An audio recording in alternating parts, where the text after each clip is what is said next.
State bank of ഇന്ത്യയുടെ platinum jubilee ആശ scholarship 2025 പ്രോഗ്രാമിലേക്ക് ഇപ്പോൾ അപേക്ഷിക്കാം. താൽപര്യമുള്ള വിദ്യാർത്ഥികൾക്ക് നവംബർ 15 വരെ അപേക്ഷ സമർപ്പിക്കാം. കോഴ്സിനെ ആശ്രയിച്ച് പ്രതിവർഷം 15,000 രൂപ മുതൽ 20 ലക്ഷം രൂപ വരെയാണ് സ്കോളർഷിപ്പിലൂടെ സാമ്പത്തിക സഹായം ലഭിക്കുക. ട്യൂഷൻ ഫീസും മറ്റ് വിദ്യാഭ്യാസ ചെലവുകളും ഉൾപ്പെടെ സമഗ്രമായ സാമ്പത്തിക സഹായമാണ് പദ്ധതിയിലൂടെ ലഭിക്കുന്നത്. 9ാം ക്ലാസ് മുതൽ ബിരുദാനന്തര ബിരുദം വരെയുള്ള ഇന്ത്യൻ വിദ്യാർത്ഥികൾക്ക് ഈ സ്കോളർഷിപ്പിനായി അപേക്ഷിക്കാം. പ്രവാസികളുടെ സുരക്ഷയ്ക്കായി സർക്കാർ നടപ്പിലാക്കിയ നോർക്ക കെയർ ഇൻഷുറൻസ് പദ്ധതി ഇനി മൊബൈൽ ആപ്ലിക്കേഷനിലൂടെയും ലഭ്യമാകും. ഉപഭോക്താക്കൾക്ക് Norka care app Google play സ്റ്റോറിൽ നിന്നോ ആപ്പിൾ ആപ്പ് സ്റ്റോറിൽ നിന്നോ ഡൗൺലോഡ് ചെയ്യാവുന്നതാണ്. പ്രവാസി കേരളീയർക്കായി സംസ്ഥാന സർക്കാർ നോർക്ക റൂട്ട്സ് വഴി നടപ്പിലാക്കുന്ന സമഗ്ര ആരോഗ്യ അപകട ഇൻഷുറൻസ് പദ്ധതിയാണ് നോർക്ക കെയർ.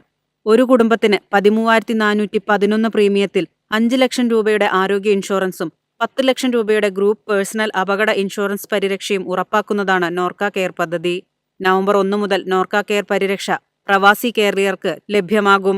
നിലവിൽ കേരളത്തിലെ 500-ലധികം ആശുപത്രികൾ ഉൾപ്പെടെ രാജ്യത്തെ 16,000-ഓളം ആശുപത്രികൾ വഴി പ്രവാസി കേരളീയർക്ക് ക്യാഷ്ലെസ് ചികിത്സ ഉറപ്പാക്കുന്നതാണ് പദ്ധതി. ഏറെക്കാലമായി പ്രവാസി കേരളീയരുടെ പ്രധാന ആവശ്യങ്ങളിലൊന്നായിരുന്നു സമഗ്രമായ ആരോഗ്യ അപകട ഇൻഷുറൻസ് പരിരക്ഷ എന്നത്. ലോക കേരള സഭയിൽ ഉൾപ്പെടെ ഉയർന്ന ഈ ആവശ്യത്തിന്റെ സാക്ഷാത്കാരമാണ് നോർക്ക കെയർ. സാധുവായ നോർക്ക പ്രവാസി ID, student ID, NRI ID കാർഡുകളുള്ള പ്രവാസികൾക്ക് നോർക്ക കെയറിൽ അംഗമാകാം. News desk MyFin TV.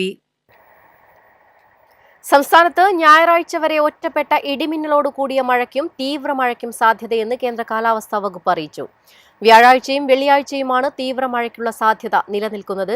വ്യാഴാഴ്ച കോട്ടയം, ഇടുക്കി ജില്ലകളിലും വെള്ളിയാഴ്ച എറണാകുളം ജില്ലയിലുമാണ് ഒറ്റപ്പെട്ട തീവ്ര മഴ പ്രതീക്ഷിക്കുന്നത്. ജാഗ്രതയുടെ ഭാഗമായി ഈ ജില്ലകളിൽ കാലാവസ്ഥാ വകുപ്പ് ഓറഞ്ച് അലർട്ട് പ്രഖ്യാപിച്ചു.